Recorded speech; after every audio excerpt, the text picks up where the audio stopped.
അച്ഛാ, ഇത് മിനിയുടെ മാലയാ. എൻ്റെ കയ്യിലായിപ്പോയി. ഇതിപ്പോ എങ്ങനെ തിരിച്ചു കൊടുക്കുക? അതിനെന്താ, ആരുടെയെങ്കിലും കൈ കൊടുത്തു വിട്ടാ പോരെ?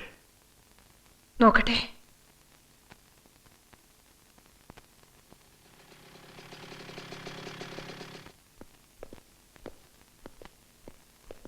ഞങ്ങളൊരു വിവരം അറിഞ്ഞു, അത് പറയാൻ വന്നതാ. മിനിയുടെ കല്യാണം ഉറച്ചു.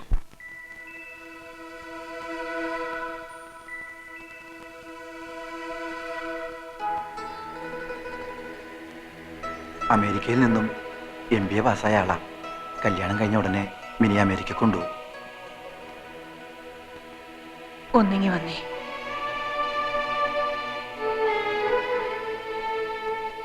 ആ കുട്ടിയുടെ കല്യാണത്തിന് മുമ്പ് നമ്മുടെ മോന്റെ നടത്തണമെന്നായിരുന്നു എന്റെ ആഗ്രഹം. എന്തിനാ നമ്മൾ അങ്ങനെയൊക്കെ ചിന്തിക്കുന്നത്? ഈ മാല തിരിച്ചു കൊടുക്കാൻ നമുക്കൊന്ന് പോയിക്കൂടെ? അതെന്തിനാ? എനിക്ക് അമ്മിനിയെ ഒന്ന് കാണണം. അവളെക്കാൾ നല്ലൊരു പെണ്ണിനെ നമ്മളെ ശ്രുതിക്ക് കൊടുക്കണമെന്നല്ലേ പറഞ്ഞത്? ഞാനൊന്ന് കണ്ടോട്ടെ, എന്നിട്ട് നോക്കിക്കോ. എവിടെ ചെന്ന് അലഞ്ഞിട്ടാണെങ്കിലും അവളെക്കാൾ നല്ലൊരു പെണ്ണിനെ തന്നെ കൊടുക്കും ഞാൻ എന്റെ ശ്രുതിക്ക്. പോകാം നമുക്ക്. അതിപ്പോ എങ്ങനെയാ? നമ്മൾ എന്നാ അവർക്ക് ഇഷ്ടപ്പെടുവോ? അതൊന്നും എനിക്കറിയണ്ട. ആ കല്യാണ ബഹളങ്ങളൊക്കെ തുടങ്ങുന്നതിന് മുമ്പ് എനിക്ക് അമ്മിനിയെ ഒന്ന് കാണണം.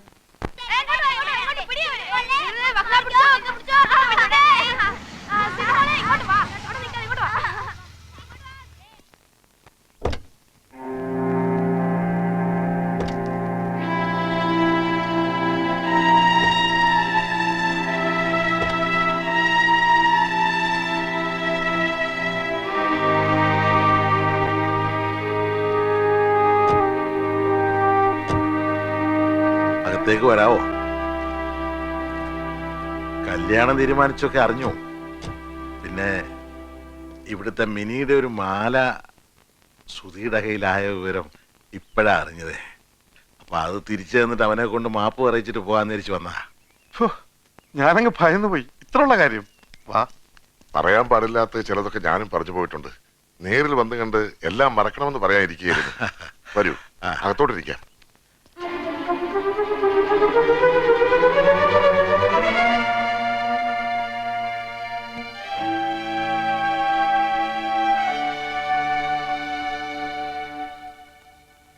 സുധിയുടെ അമ്മ അച്ഛനും അമ്മച്ചി.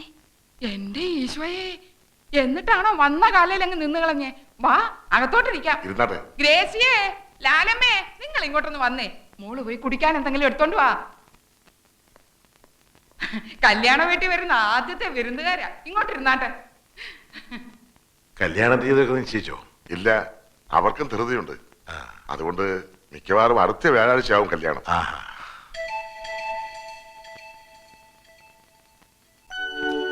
ഇത് മിനിയുടെ മാലയാ. സുധിയുടെ കയ്യിലായി പോയി. ബുദ്ധിമോശം കൊണ്ട് എന്റെ മോൻ ചെയ്തു പോയതിനൊക്കെ ഞാൻ മാപ്പ് പറയാണ്. ഒക്കെ മറക്കണം. എന്തിനാ ഇനി അതിനെക്കുറിച്ചൊക്കെ പറയുന്നേ? വെറുതെ എല്ലാവർക്കും വിഷമാവില്ലേ? എല്ലാവർക്കും എല്ലാം മറക്കാൻ കഴിയണേന്നുള്ള പ്രാർത്ഥനയേ ഉള്ളൂ എനിക്കിപ്പോ. ഞാൻ കണ്ടിട്ടില്ല മോനെ. അതില് ഏതാ? സുധി,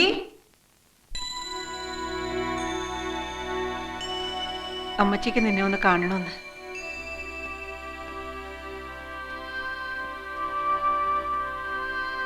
മിനി ഒരു തെറ്റും ചെയ്തിട്ടില്ല. എല്ലാം ഞാനാ. മറന്ന് മാപ്പ് തരണം എനിക്ക്. അയ്യോ, എന്തിനാ ഇങ്ങനെയൊക്കെ? തിരിച്ചു തന്നില്ല എന്റെ മോളെ. അതിന് ഞാനെങ്ങനെ നന്ദി പറയും? വിഷമിക്കരുത് മോൻ. ഒന്നിനും. ആദ്യം കല്യാണം വിളിക്കേണ്ടത് മോന്റെ അമ്മയായിരിക്കണമെന്ന് എന്നെ കൊണ്ട് സമ്മതിപ്പിച്ചു വെച്ചിരിക്കുക അവള്.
മിനിയാൻ്റെ കെട്ടാമെന്നാണോ?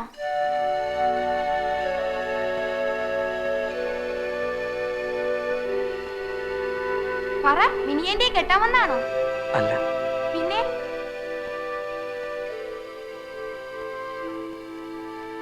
പിന്നെന്തിനാ വന്നേ? ഞങ്ങളെന്നാ അങ്ങോട്ട് ഇറങ്ങിക്കോട്ടെ. ഓ വന്നതിലും കണ്ടതിലും ഒക്കെ സന്തോഷം. ശരി.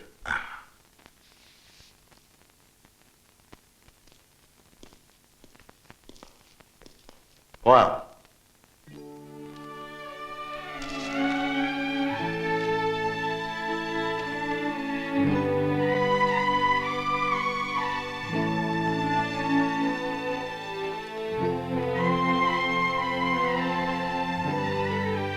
ഞങ്ങൾ ഇറങ്ങാ.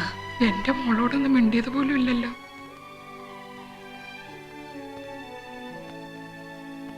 നിങ്ങൾ ഇറങ്ങി കഴിയുമ്പോ അവള് പൊട്ടിക്കരയുന്നത് കാണാൻ എനിക്ക് പറ്റില്ല.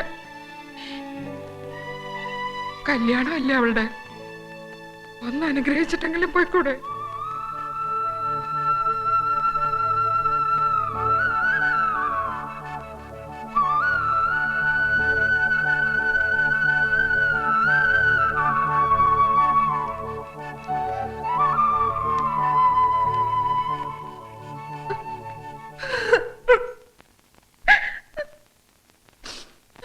എന്ത് പറഞ്ഞാ ഞാൻ ഇവിടെ അനുഗ്രഹിക്കേണ്ടത്?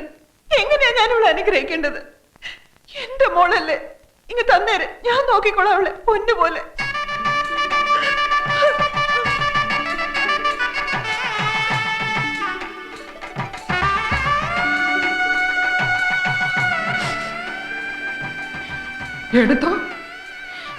എടുത്തോണ്ട് പോക്കോ. എന്നിട്ട് അവിടെ ചെറുക്കനെ അവക്കം കൊടുത്തേന്.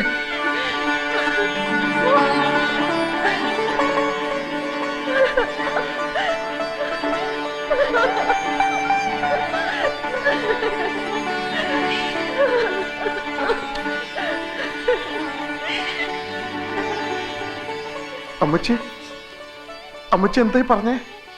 പെറ്റ തള്ളയ്ക്ക് മനസ്സിലാവുള്ളൂ അതല്ല. ചങ്ക് പറിച്ചെടുത്തോണ്ട് പോകുന്ന വേദനയും കടിച്ചമർത്തി അവള് നിന്നത് കണ്ടില്ലേ നിങ്ങളൊക്കെ? അവിടെ ഇഷ്ടം നടത്തി കൊടുക്കണം മക്കളെ. അമ്മച്ചി, ഇത് ഞാൻ പറയാതിരുന്ന അമ്മച്ചി.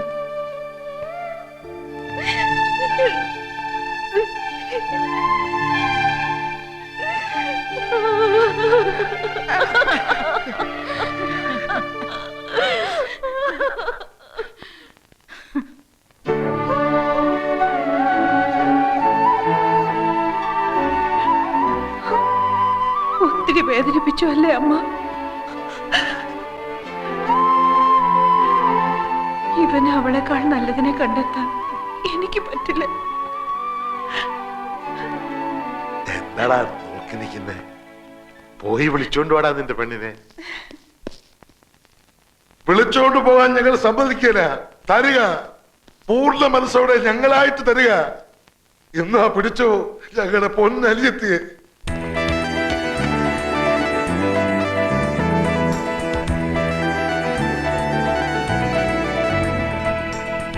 എന്താടാ നോക്കി നിൽക്കുന്നേ? പറന്നോടാ, എവിടെ വേണമെങ്കിലും പറന്നു. ബന്ധങ്ങളും ബന്ധനങ്ങളും ഇല്ല നിങ്ങൾക്കിനി. സ്വതന്ത്രരാ, ഈ ലോകം നിങ്ങളുടെതാ. നോക്കി നിൽക്കാതെ വിളിച്ചോണ്ട് പോടാ കൂട്ടുകാര്. വാടാ, വാ.